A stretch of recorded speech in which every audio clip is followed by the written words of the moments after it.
বিসমিল্লাহির রহমানির রহিম। আসসালামু আলাইকুম ওয়া রাহমাতুল্লাহ। প্রিয় শিক্ষার্থীরা, আজকে আমি তোমাদের সঙ্গে যে বিষয়ে কথা হলো তা হলো আমার হলো যে তৃতীয় শ্রেণীর ৭৭ পৃষ্ঠা নিয়ে অঙ্কগুলো এরকম। চলো আমরা দেরি না করে অঙ্কগুলো এখনই করে শুরু করে দেই, ঠিক আছে? আচ্ছা, তাহলে আমরা করতে যাচ্ছি এবং ভালো করে আমার ভিডিওটা না টেনে এক না সুন্দর করে দেখবেন তোমরা। তাহলে আসেন ১ নম্বরে সেই খালি ঘর পূরণ। খালি ঘর পূরণ, হ্যাঁ, খালি ঘর পূরণ করি। ভালো কথা। তাহলে একের আমরা ১ করতে চেয়েছি। ১৮ ভাগ হলো ৬ গুণ হলো ৭, এই যে একটা সমান খালি ঘর, ঠিক আছে? আমরা যেখানেই পাবো ফাঁকা সেখানেই বানাবো আমরা অঙ্কের চাকা। তাহলে ৩ ৬ ১৮ গুণন ৩, এখানে বা লিখতে হবে সমান সমান এই ফাঁকা। তাহলে আসতেছে কত? ৩ ৭ হলো ২১ সমান সমান এই ফাঁকা। তাহলে দেখেন, এবার দেখেন, অতএব এই ফাঁকা ঘরে আমার সেই ২১ বসলো। ক্লিয়ার? কত সুন্দর অঙ্ক, ডাল ভাতের মতো। নাম্বার 2, তাহলে ৪২ ভাগ হলো ৭ গুণ হলো ৮ সমান সমান এই ফাঁকা, মানে ফাঁকা ঘর। সুন্দর করে আমরা বলতেছি। এখন আসেন ৬ ৭ ৪২, এই যে ৮, এটা বা লিখতে হবে যেহেতু আমাদের এই মাঝে ফাঁকা থাকে, এই সমান থাকে। তাহলে এই ফাঁকা, তাহলে বা এই ৬টা হলো ৪৮ সমান হলো এই ফাঁকা। তাহলে অতএব এই ফাঁকা ঘরে আমার সেই ৪৮। মাই ডিয়ার স্টুডেন্ট, এটাই সেই উত্তর, এটাই সেই উত্তর, ঠিক আছে? যদি বোঝেন আমার অঙ্ক, তাহলে মাথায় সৃষ্টি করতে আমার ব্যাঙ্ক। তাহলে এবার আসেন, নাম্বার হলো ৩ ৩ ৩ ৩, এবার শুরু হলো অঙ্কের দিন। তাহলে আসলো ১৫ গুণন হলো ৫ ভাগ হলো ৩, এই সমান সমান ফাঁকা। এবার অঙ্কের বানাবো আমার চাকা। তাহলে কত আসলো? ৫ ১৫ হলো ৭৫ ভাগ হলো ৩, এখানে বা তো লিখতে হবে। এই যে ফাঁকা, এই যে বা, তাহলে ৩ পঁচিশে হলো ৭৫, এই যে ফাঁকা, উত্তর হলো আমার এই ২৫, এইটাই সেই উত্তর। এবার ৪-এ আসেন, ৪ ৪ ৪, দেরি নেই আর। এবার আসেন ৪ বলছে কি ৭২ ভাগ হলো আমার ৮ গুণ হলো আমার কত ১০ সমান এই ফাঁকা, হ্যাঁ? তাহলে আসেন বা এই যে ৮ নং ৭২, আমাদের এই যে এখানে অনেক সময় আছে বদমাশের নিয়মে আছে, আগে ভাগ করবো না গুণের কাজ করব, এটা নিয়ে একটা মাথা ব্যথা। এখানে বারবার তোমরা মনে রাখবেন যে সামনে যে সংখ্যা চিহ্ন থাকবে সেটাতে এখানে করতে হবে। তাহলে ৮ নং ৭২ গুণন ১০, এটা শুধু মাথায় রাখবেন এই কথাটাকে। বা এই যে ৯ দশ হলো ৯০, এই যে সেই ফাঁকা। তাহলে আমরা ফাঁকায় পেলাম কত? এই ৯০, এইটাই সেই উত্তর। মাই ডিয়ার স্টুডেন্ট, তাহলে অলরেডি আমরা একের সব করে ফেললাম। এবার পরের অঙ্ক আসেন।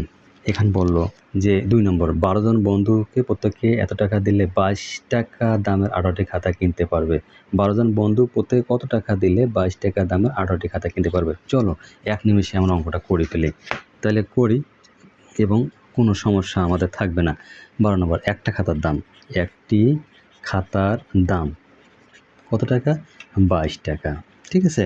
অতএব ১৮টি খাতার দাম ২২ গুণন হলো ১৮, যখন আমার বেশি হবে তখন গুণ হবে কি না? অবশ্যই। তাহলে আসলো কত? ৩৯৬ টাকা, ঠিক আছে? এখন তোমরা লেখো, কীভাবে লিখবেন?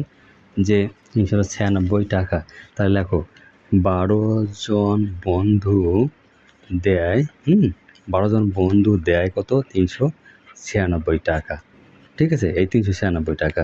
তাহলে অতএব একজন বন্ধু দেয়, তাহলে ৩৯৬ ভাগ হলো আমার কত হলো? ১২। তাহলে এখানে কাটাকাটি করো, হ্যাঁ? আচ্ছা, তাহলে এই যে আসতেছে আমার ৩৩ টাকা, হ্যাঁ? এইটার আমার টাকা যেহেতু সমান সমান আসতেছে আমার ৩৩ টাকা, এইটাই সেই উত্তর, ঠিক আছে? আচ্ছা, এটা তো উত্তর দেওয়া যাবে না, আমাদের পরের কাজ আছে যে একজন বন্ধুকে দিতে হবে কত টাকা? তাহলে আমরা একজন বন্ধুকে দিতে হবে ৩৩ টাকা। তাহলে এইটাই সেই উত্তর, একজন বন্ধুকে দিতে হবে ৩৩ টাকা। আমাদের উত্তর ওখানেই লেখা যাইতো, কোনো সমস্যা ছিল না, আমরা লিখে ফেলছি। এবার নাম্বার ২-এ আসো। নাম্বার ২-এ কী বলছে? এখন বলছে ৫০০ টাকা ৩টে নোট ১৫ জনের মধ্যে ভাগ করে দিলে প্রত্যেকে কত টাকা করে পাবে? তাহলে লেখো। আচ্ছা, তাহলে লেখো ৫০০ টাকার একটি নোট সমান হলো ৫০০ টাকা, এটা তো আমরা বুঝি। তাহলে লেখো, তাহলে ৫০০ টাকার তাহলে ৩টি নোট, তাহলে ৩ গুণ হলো ৫০০ টাকা, সমান হলো কত? তাহলে হলো ১৫০০ টাকা, এটা তো আমরা বুঝি। আচ্ছা, তাহলে লেখো এখন কী লিখবেন? যে ১৫ জনে পায় ১৫০০ টাকা, এটা লিখতে পারতেছি। অতএব একজনে পায়, তাহলে 1500 উপরে যাবে, নিচে আসলে 15, তা 15কে 15, তাহলে আমার আসতেছে কত, এখানে 100, এটা টাকা, সমান হলো 100 টাকা। এখানে এখন এইটাই ছিল আমার সেই উত্তর হলো আমার হলো কত, 100 টাকা। মানে অঙ্কটা করে খুবই সহজ যদি বুঝতে পারো। এবার 4 নম্বরে আসেন। 4 নম্বর বলতে আমরা এবার কত করছিলাম, 2 থেকে এখানে 3 ছিল, 3, এবার 4-এ আসেন আমাদের।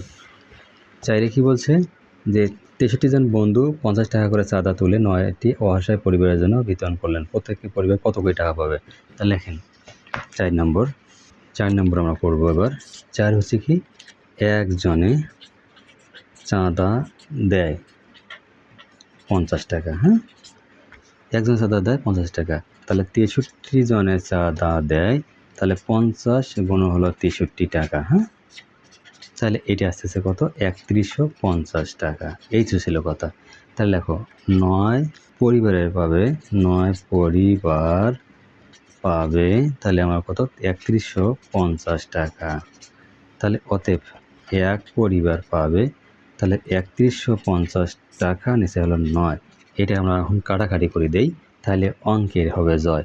তাহলে 350, তাহলে 350 পাইলাম উত্তর, এই 350 টাকা। তো এটাই সে উত্তর, কাঙ্ক্ষিত উত্তর। ঠিক আছে, এর পাশে আসেন।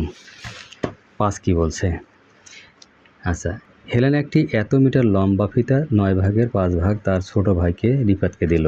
রিফাত কত মিটার ফিতা পেল। তাহলে এই যে 13 ভাগের 5 ভাগ আছে, 13 ভাগের 5 ভাগ, তো 13 ভাগের 5 ভাগ যে হবে, তাহলে অঙ্কটা আমার দেখেন কীভাবে করি। তাহলে এই 5, আচ্ছা, ফিতার দৈর্ঘ্য হলো 100, ফিতার দৈর্ঘ্য 100 হলো 4 মিটার, এটা মাথায় রাখেন। তার রিফাত পেল কত পেল, তাহলে 104 গুণন, মানে এটা 8 ছিল, তাহলে 13-র 5, ঠিক আছে, 13-র 5 হলো মিটার, ঠিক আছে।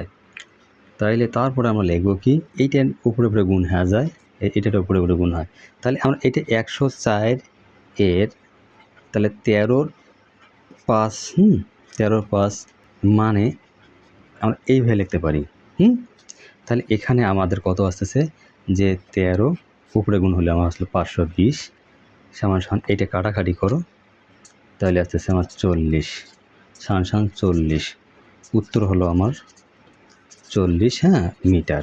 এইটাই ছিল অঙ্কের ভাষা, ঠিক আছে। এবার আসেন পরেরটায়।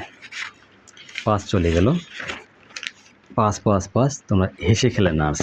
এবার 6, তাই 99 টাকা 9 ভাগের 4 ভাগ কত টাকা, 99 টাকা 4 ভাগের কয় টাকা। তাহলে আমরা 6-এ আসলাম, 6 অঙ্কের হবে এবার জয়। তার 99 টাকা 9 ভাগের 4 ভাগ সমান, তাহলে এইভাবে লেখা যায় কি না, দেখো 99 গুণন হলো, উপরে হলো 4, নিচে হলো 9, এটা হলো টাকা। তাহলে কি লিখবো আমরা, 396, এইটা গুণ করলে 396 দ্বারায়, মানে এই 4 নং 36 হাতে হলো কত, 3, তাহলে 4 নং 36 3 39, এটা তো বলার বাকি আছে। তাহলে এইটা হলো সেই টাকা। এবার কাটাকাটি করুন, মিলবে তোমার অঙ্কের চাকা, সমান 44 টাকা। সেই উত্তর দাঁড়াইলো আমার হলো 44 টাকা, ঠিক আছে মাই ডিয়ার স্টুডেন্ট। পরেরটা আমরা আসি। পরে কি বললো, 7, সালমা এত কিলোমিটার পথের এত ভাগ বাসে যায়, মানে 14 ভাগের 13 ভাগ বাসে যায় এবং বাকি পথ হেঁটে যায়, সে কত পথ বাসে যায়। তাহলে আমরা লিখি সেই 7, কাঙ্ক্ষিত 7। এবার আসেন মোট পথ হলো 112 কিলোমিটার, ঠিক আছে। এটা আমার সালমা বাসে যায়, কত যায়, 112 কিলোমিটার পথের, হ্যাঁ, কত পেলাম, 14 ভাগের 13 ভাগ, এটা ছিল একটা হিসাব। তাহলে সমান লিখবো 112 গুণন হলো 13, ওই যে এর কথা লিখতাম আমরা, এর না লিখিয়ে আমরা একবারে এইভাবে লিখতে পারি কিলোমিটার। তাহলে এখানে লেখা যায় কত, 1456, এটা উপরে গুণ হয়, নিচে তো 14 আছে, এটা কিলোমিটার। ক্লিয়ার। তাহলে আমরা কাটাকাটি করলে আমার দ্বারা হলো 104 কিলোমিটার, অতএব হলো 104 কিলোমিটার। আচ্ছা, উত্তর দাঁড়াইলো কত আমার, যে 104 কিলোমিটার। এই ছিল তোমাদের অঙ্ক। পরেরটা আসেন। আর কি বলছে এবার দেখি, যে নিচের গাণিতিক বাক্যের জন্য গল্প তৈরি করে। ভালো কথা। এবার গল্প অঙ্কের থাকবে শেষে মিলে অল্প, আমাদের শেষে অঙ্ক অল্প আছে না, এই জন্য আমরা গল্প তৈরি করি। তাহলে কি, একটি ঝুড়িতে ওখানে বলাই ছিল যে আমার গাণিতিক 65, এখানে বলছে 65 ভাগ 13 গুণন 4, সামান ফাঁকা ঘরটা তৈরি করতে হবে। তো একটি ঝুড়িতে আম ছিল, একটি ঝুড়িতে আম ছিল, কি ছিল? আম ছিল। আচ্ছা, আমগুলোকে 13 ভাগ করে, 13 ভাগ মানে একটি ঝুড়িতে 65টি আম ছিল, এটা লিখতে ভুল করছি, 65টি আম ছিল। আমগুলোকে 13 ভাগ করে 4 ভাগ সাফিনকে দিল। খেয়াল করবেন, সাফিনকে দিল। সাফিন কতটি আম পেল? ঠিক আছে। আচ্ছা, তাহলে আসেন, 13 ভাগে আম আছে 65টি। তাহলে অতএব 1 ভাগে আম আছে, তাহলে ওপরে 65টি, নিচে হলো 13টি। তাহলে কত হয় রে বাবা? তাহলে এই যে 5 এবং 65, অতএব হলো 5টি। এইটা ছিল একটা অঙ্ক। তাহলে এবার কি বলছে, তাহলে আমরা অঙ্কটাকে এখানে শেষ করে দেই। তাহলে অতএব